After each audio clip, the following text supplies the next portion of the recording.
Gary, my Instagram's so on fire, it's so awesome. Why is nobody, why am I not gaining followers? Because it's not awesome. If you think that everything is your fault and then there's a failure, you take that personally to say, I'm a failure. This is your fault, you got yourself into it, but the great news is you can get yourself out of it. Rise and shine! It's Entspresso time!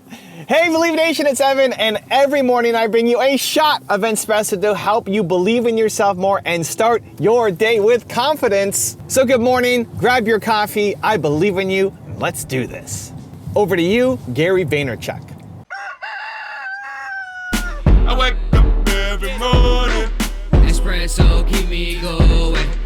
I wake up every morning. So one of my favorite Gary V answers was when asked what you would do if your daughter, when she turns 14, goes into her room and is filming all her videos and nobody likes it, and she comes out and says, nobody in this world loves me, and your answer was, step your game up, I believe is the answer. Tell us about that. The market is the market, man. If nobody's watching your stuff, it's not good enough. Everybody thinks their stuff is so good. Every day, Gary, my Instagram's so on fire, it's so awesome. Why is nobody, why am I not gaining followers? Because it's not awesome. Of course, it's just back to the same, you've seen it. You all have friends and be like, look how cute my kid is. And you're like, ugh. It's what we think. We all think our stuff is the best. And I get that. But yeah, that would be my advice, only because that also is liberating. To me, everything's about breathing, right? To me, everything is about take full ownership for everything, and then everything gets easy, because then you're in control. And then learn how to love to lose. For me, my game's simple, right? It's all my fault. So now, I'm not mad at Lindsay or D-Rock, or that's it, my fault. I'm empowering them. So it's actually true. My fault. Now, oh, we lost this, or this didn't deliver, or we f***ed up. All right, it's an L. Everybody's got losses. It's funny, when UFC started getting popular, I started using it to paint the picture. I'm like, look, business and entrepreneurship is much more UFC than it is boxing. In boxing, a loss is devastating. If you ever, I'm a big boxing fan, most big fights, the big fights through the year, it's just unbelievable amounts of 33-0 versus 35-0, right? Just that's what you do. You don't fight anybody, and you get to that level. Everybody's got losses in the UFC. And so I think that's how entrepreneurship, that's how life is. We all have losses. And so I like losses. I love adversity. I like the climb. I like the chip on my shoulder. I like when people are like, oh, I knew it. He's not that good. That is I'm even weirdly scared as I continue to ascend and I'm getting popular and what do you say, the marketing leading, as people start putting these words in front of my name, I'm like, am I gonna sabotage myself to recorrect this? I like adversity. So yeah, all on me. I enjoy losses. Now all of a sudden, what? You become completely invincible. I feel invincible. I really genuinely, outside of the health of myself and 20 people, feel 100% invincible as a person. People struggle with extreme ownership because they take it too personally. Because if you think that everything is your fault and then there's a failure, you take that personally to say, I'm a failure. Because this didn't work out. If I take ownership of it, right? If I take ownership of it and this thing is a failure, then it makes me feel like a failure as a human being. And that's not what extreme ownership is. You have to be able to separate your identity from it. Doing that will allow you to take ownership of everything. Will allow you to actually have the courage to step into the discomfort of going on and saying, hey, I'm gonna take responsibility. This is my fault. Let me fix it, even though it's not your fault. Look at COVID. Is COVID your fault? I hope not. I hope COVID's not your fault. Otherwise, you're gonna have a lot of angry people with you right now. But it can be your responsibility to fix it. And saying that your business wasn't prepared for what happened right now. And then not beating yourself down and saying, well, I should have done this 6 months ago, and I should have done this a year ago, and I should have seen this in advance. No, it's okay, well, what can I do right now? Taking full responsibility for it doesn't mean that you suck and that you made giant mistakes and that you can't recover. It's the exact opposite. It's saying, I can now change where I'm at because you're in charge, you're in control. So you can make a change. It's just so much easier to blame the government or to blame the economy or to blame your business partner who left or to blame the person in your life who screwed you over or to blame somebody else. We want to blame somebody else. Blame your team for screwing up, right? We want to blame somebody else. It's easier. It's easier. It doesn't mean that you have to then go do the hard work. But most importantly, I think the thing that people still get caught up of is in deflecting the blame, it means you don't have to shift your identity. Because again, if something fails, people feel like I'm a failure. If I take responsibility for that, if I take responsibility for Toronto Dance Salsa being closed right now, not having any business because we can't run a salsa studio during COVID, if I take responsibility for that, then it's a lot easier to then fall down the rabbit hole of, well, I suck. I didn't see this coming. I don't know what to do. I feel hopeless. Versus, oh, well, I mean, where's the government? The government screwed us over. Where's the vaccine? The vaccine screwed us over. You know, it's easier just to, we want to place blame. It's just so much easier. It's choosing to sit in that discomfort and then saying, this doesn't impact me as a human, but it actually empowers me to go make a change.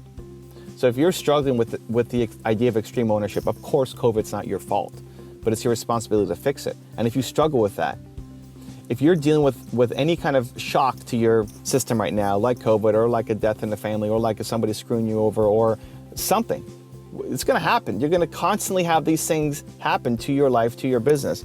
And if you're struggling with saying, it's my responsibility to fix it, something negative happened, it's your responsibility to fix it. If you're struggling with that right now, it's because you still tie that failure to you feeling like a failure as a human. That's what you need to separate out. Once you do that, you've got total freedom.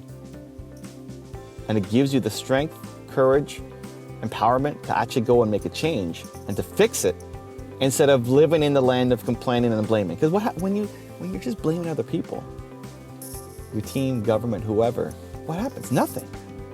You're sitting in negative energy. Meanwhile, nothing is happening in your business. Nothing is happening to actually solve the problem.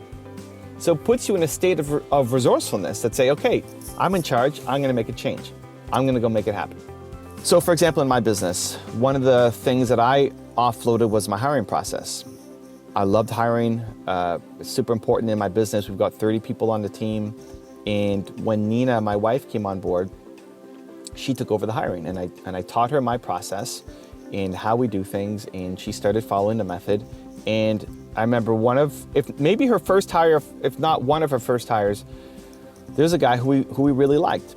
And I wasn't involved in the hiring process, but I was kind of watching a little bit on the sidelines and coaching. And we really liked him. He showed energy, he showed motivation, he showed a willingness to do the work, he showed a lot of love. We really liked him. Not necessarily like he's gonna be the next superstar, but at the surface level, it seemed like this guy could be really good for us. And 2 or 3 weeks in, he left. He left the company. I never spoke to him. We didn't schedule it in soon enough on my calendar, and he left. And that's my fault. You know, I feel bad about it. I felt bad about it. I still feel bad about it. It's a learning opportunity. And when I sat down with Nina to talk about it, I said, well, listen, this is our fault. It's not that he just found some other opportunity. It's our fault. We didn't give him enough work fast enough, and he got scooped up by somebody else. We never got him on a call with me to welcome him to the team and further, believe in the mission and what we're trying to do. We didn't do enough for him. We didn't do enough for him. We didn't get our hooks in him enough to make him want to stay, right? To make that choice to leave super difficult. It's on us. And that felt really bad. I remember I took it really hard at the beginning when that happened. Because I felt like if I was doing it, it wouldn't have happened, right? If I was running that, it wouldn't have happened. But that's part of letting go of control, right? That's part of giving up the reins to other people and trusting them and training them and helping them learn from mistakes.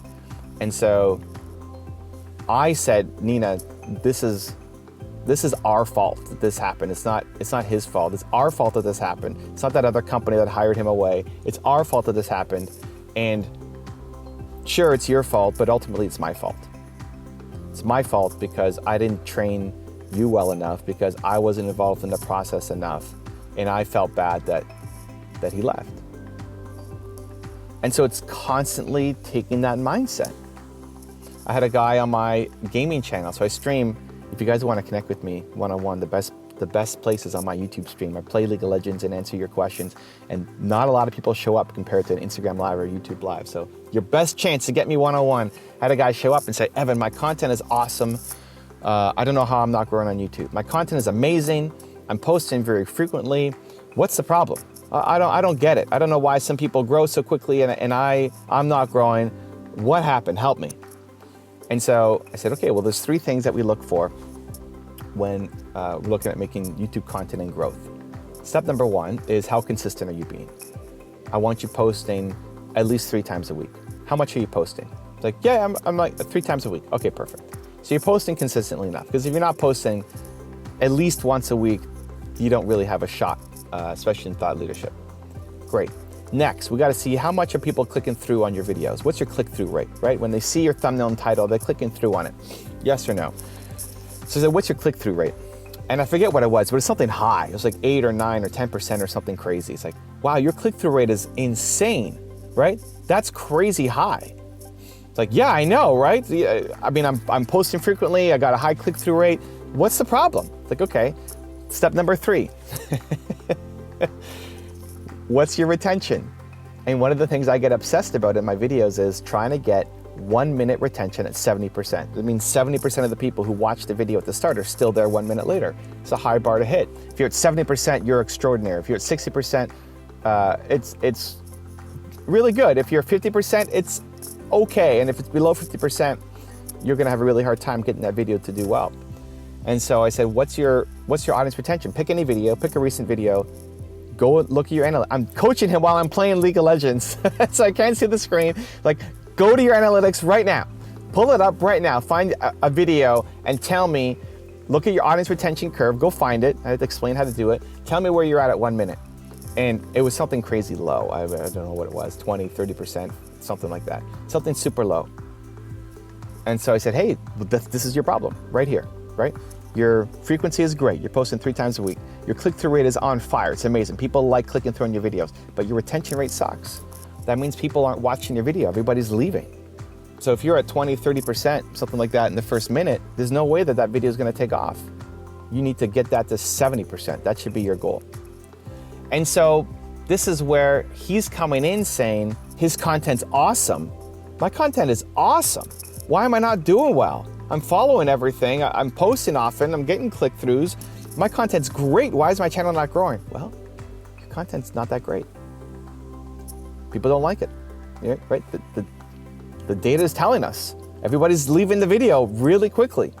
Again, it doesn't mean that you suck as a human. This guy, it doesn't mean that he sucks as a content creator and that he's just a terrible human being who can never make it. It just means that people don't like your videos yet. They don't like it yet. And you can change and you can adjust, but at least we know what problem we're solving, right? By instead of blaming the YouTube algorithm, or instead of blaming that you don't have the right camera or the right gear. I'm filming this from my phone in the car, right? Blaming the wrong gear, the wrong technology, blaming the algorithm, blaming whoever, right? Instead of blaming that, just look at the facts and say, okay, I can make this better. I'm gonna take ownership from this. If my channel's not growing, if my business is not growing, if my health is not getting better, if my relationship's not growing, guess what? It's on you to fix it. And if you don't like it's my fault, then it's your responsibility at least. Even if it's not your fault, it's your responsibility, right? What's responsibility? It's your ability to have a response. Responsibility, your ability to respond. You have an ability to respond. You can do that. And so, with this guy, we know what his problem is. Well, people just don't like your content enough. You can fix that. He's coming in thinking he's the best. The data shows that he's not. And again, it's not him. He's awesome. He's got ambition, he's got drive, he's got heart, he's got care, he wants to make a difference, he wants to make an impact. Great. The way he's doing it is not great, is not working, and needs to adjust. and now he knows what problem to solve. So he comes in thinking he's great, blaming the YouTube algorithm, blaming that it's unfair for small creators, all of these reasons why he's not winning. Meanwhile, it's just that the content's not good enough. And now we know a problem to fix. And that's what happens when you can take ownership. You can always own your side of things. If there's a fight, if there's a failure in the business, you can always own your side of things. And not what you could have done better, but lessons to move forward and what right now you can do to get better. Because again, when you're stuck in complaining mode, when you're stuck in negative mode, when you're stuck in blaming somebody else, something else, when you're stuck in that mode, it may feel good, it might relieve the burden for you, but nothing gets solved. You stay stuck where you are. And when you say, it's my responsibility to fix it, I have the ability to respond, to make a change, to get better, to not be where I am right now and 1 year from today, I can make that change. When you take ownership of that situation, that's when life starts to get better. Now I've got a special bonus clip that I think you're gonna enjoy, but before that, it's time for the question of the day. I wanna know, what was your single #1 takeaway from this video, and how are you going to take action on it this week? The science says that when you get motivated and create your plan of action for specifically how you're gonna take action on the idea, write it down, when, with whom, how you're gonna do it, you have a 91% chance of actually following through versus just 35% if you got motivated but never actually created a specific plan. And when you share your plan publicly, you're much more likely to follow through, even more, to a higher degree. So I want you to get a result, not just watch YouTube videos, but to get a result in your life or in your business. So down in the comments below, I wanna know, what was your single biggest takeaway from this video and your plan of action? Put it down below, because I wanna celebrate you. Also, if you wanna have more confidence, I have designed a free training for you where every day for the next 254 days, I'll send you an unlisted video direct to your email to help you build your confidence. The science says it can take up to 254 days to successfully build a habit, and I want you to build the habit of confidence. The link to join is absolutely free. It's down in the description below. See you there. The reason people aren't patient is they value other people's opinions too much. In a success world, please understand that success is happiness, not net dollars in. My ability to only be comfortable in massive chaos has been my biggest asset as an entrepreneur. Like, I would never take a f***ing note. Like, that scares the piss out of me what these three people are doing right now. I had to take ownership. I had to start doing a diary, going back to like, what can people do at home, is big thing, which I know may be controversial. I came to the conclusion that everything is my fault. So with me being this sick as I am, yes, the doctors gave me antibiotics. They didn't force feed me. I took them myself. I swallowed them myself. Secondly, when the doctor said, I shouldn't really be prescribing you this many antibiotics, but here you go. Did I ever ask why? Did I ever go on the internet and say, what does long-term antibiotics do to you? No, never. So did the doctor make me have a restricted diet, right? So all these things are in my... How did that help you? For the people at home who are screaming at their screens right now. It allowed me to recognize that if I can do this to myself, I can also heal myself. And taking full ownership of that, instead of saying, I can't, I don't know, why me, this isn't working, right? I can do that. Or I can say, this is your fault, you got yourself into it, but the great news is you can get yourself out of it. And having that type of ownership started going, what does that look like? What does full ownership of this condition mean? It means that I have to write down every single thing that I eat. It means that I have to write down every bowel movement that I have. I have to even write down what I do when I eat. Where did I eat? Did I eat at home while in a meeting? Did I eat at home by the swimming pool? And starting to look at patterns. Because in your mind, it's like there's no pattern. And then I would look after 2 weeks and I'd be like, that's really funny. The 3 times I ate during a shoot, which is a pattern I noticed, every time an Impact Theory shoot was on, I always got problems, but I would eat the same thing. Now, until I wrote it down and started to notice those patterns, I wasn't able to address it. So ownership to me meant that I could take control. It meant that I could start to fix things and then start to pride myself on being, right, we talk about this all the time, pride myself on being the person that is going to keep going to find the right answer. And that is why how I can take 4 years that we've been doing this and now look at it and say, this can possibly be the best thing that's ever happen to me because it has empowered me to change the way that I think. We built this set, this whole show specifically to basically address my health. And when I start reading comments about people seeing interviews that you've done, I'm like, oh my God, thank you so much. This really hit home. Now I can start to help myself. It's like there's a great knock-on effect to me taking ownership of that. And then to also just acknowledge the difference that made in our relationship. Because I think for you seeing that I was taking ownership helped like you approach it. Like, okay, well, it's not just a battle you're dealing with on your own. She's actually like becoming a part of it. And we realized together how much mindset plays into this. And initially I thought it was such BS. When the first call we ever had with one of our doctors, more the holistic side of things, and I've got my diary and I'm all excited because I'm like, I'm the best like customer ever. I've got everything written down. They want to know what I ate 3 weeks ago. For lunch, I can tell them exactly what I ate. And I had the book ready and they on the phone and they're like, so what do you do when you eat? And I was like, well, what, you mean what I eat, right? And they're like, no, what do you do when you eat? It's like, I actually don't care what you eat right now. That's not even interesting to me. I need to know what you do when you eat. And that was the first time I realized how much my lifestyle, how much the stress of the business, how long I work, not sleeping much, all of that, how much it actually affects my eating. And I never understood it. I thought that was all BS, all woo-woo. The mind, what's the mind got to do with the gut? And it wasn't until I became open to any suggestion, no matter how much I didn't believe in it. The second I was open to it and said, this could be it, the placebo effect, even if I'm wrong, but this could be it. I'll try anything now. Acupuncture, yep, let's do it. You want me to go on a vegan diet? Cool, I got this. You want me to go to all, artificial food? Sure. Like whatever it is that could potentially help me, I go in thinking this is the answer. If you want another awesome Gary Vaynerchuk Entspresso clip, check it out right there next to me. I think you'll enjoy it. Continue to believe, and I'll see you there. If you're not complaining, well then I have no advice for you. People will judge you for working too hard in your business and not spending time with your family. And people will judge you for not working hard enough.